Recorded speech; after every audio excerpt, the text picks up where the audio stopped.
பொழுது புலர்ந்தது பொற்கோழி கூவிற்று செங்கதிர் வேலவனே.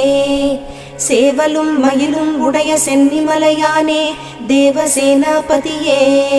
சக்திவேல் தாங்கி வரும் சரவணனே சதாசிவ பாலகனே. திருப்பள்ளி எழுந்தருள்வாய் சிரகிரி வேலவா திருமுருகா. ஆர்வமோடு அடியார் கந்த சஷ்டி கவச்சம் பக்தியோடு முழங்குகின்றார். கூர்த்தரும் மலர்கண் பூத்து குணமுடன் எழுந்தருள்வாய். சீர்பெரும் மறையோர் போற்றித் துதிக்கும் அம்பிகை பாலகனே. திருப்பள்ளி எழுந்தருள்வாய் சிரகிரி வேலவா திருமுருகா. சரவண பொய்கையின் கண்மணியே கடம்பனே கார்த்திகேயனே. அன்னை அணைத்திட ஆறுமுகமான ஆதிபழனி ஆண்டவனே. தேவர்களின் துயர்த்தனை நீக்கிய குகனே குமரவேலே.